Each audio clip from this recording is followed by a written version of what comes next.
ನ್ಯಾಯಾಲಯದಲ್ಲಿ ನಮ್ಮ ಅಡ್ವೊಕೇಟ್ ಅವರು ನ್ಯಾಯವಾದಿಗಳು ಎಳೆ ಎಳೆಯಾಗಿ ಯಾವ ರೀತಿ ನನ್ನ ಪೊಲೀಸರು ಸಿ.ಟಿ. ರವಿ ಅವರನ್ನ ಅರೆಸ್ಟ್ ಮಾಡಿದ ನಂತರದಲ್ಲಿ ಯಾವ ರೀತಿ ದೌರ್ಜನ್ಯವನ್ನು ಎಸಗಿದ್ದಾರೆ, ಕಾನೂನನ್ನ ಕಾಪಾಡ್ತಕ್ಕಂಥ ಪೊಲೀಸ್ ಇಲಾಖೆನೇ ಎಲ್ಲ ಕಾನೂನುಗಳನ್ನ ಗಾಳಿಗೆ ತೂರಿ ಯಾವ ರೀತಿ ಅಮಾನವೀಯವಾಗಿ ನಡ್ಕೊಂಡಿದ್ದಾರೆ, ಎಲ್ಲ ವಿಚಾರಗಳನ್ನ ಎಳೆ ಎಳೆಯಾಗಿ ಇವತ್ತು ಬಿಡಿಸಿಟ್ಟಿದ್ದಾರೆ. ಸಿ.ಟಿ. ರವಿ ಅವರ ಹೇಳಿಕೆಯನ್ನು ಕೂಡ ಮಾನ್ಯ ನ್ಯಾಯಾಧೀಶರು ರೆಕಾರ್ಡ್ ಮಾಡಿಕೊಂಡಿದ್ದಾರೆ. 3 ಗಂಟೆ ನಂತರದಲ್ಲಿ ತಮ್ಮ ತೀರ್ಪನ್ನು ನೀಡ್ತಾರೆ. ನಮಗೆ ಸಂಪೂರ್ಣ ವಿಶ್ವಾಸ ಇದೆ. ಈ ಪೊಲೀಸರ ದೌರ್ಜನ್ಯ ಬಗ್ಗೆ ನ್ಯಾಯಾಧೀಶರಿಗೂ ಕೂಡ ಮನವರಿಕೆ ಆಗಿದೆ ಅನ್ನೋ ವಿಶ್ವಾಸ ನಮಗೆ ಸಂಪೂರ್ಣವಾಗಿದೆ.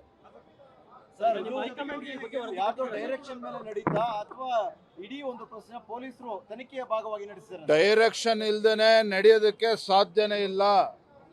ಮಾನ್ಯ ಸಿ.ಟಿ. ರವಿ ಅವರು ತಮ್ಮ ಹೇಳಿಕೆಯನ್ನು ಕೂಡ ದಾಖಲು ಮಾಡಿದ್ದಾರೆ. ಅರ್ಧ ಗಂಟೆಗೂ ಸಹ ಏನು ಅವ್ರಿಗೆ ಫೋನ್ ಬರ್ತಿತ್ತು, ಪೊಲೀಸ್ ಅಧಿಕಾರಿಗಳ ಜೀಪಲ್ಲಿದ್ದರು, ಸ್ಕಾರ್ಪಿಯೋದಲ್ಲಿದ್ದರು. ಸಿ.ಟಿ. ರವಿ ಇದ್ದಂಥ ಸ್ಕಾರ್ಪಿಯೋದಲ್ಲಿ ಏನು ಪೊಲೀಸ್ ಅಧಿಕಾರಿಗಳಿದ್ರು, ಪ್ರತಿ ಅರ್ಧ ಗಂಟೆಗೂ ಡೈರೆಕ್ಷನ್ಸ್ ಬರ್ತಾ ಇತ್ತು.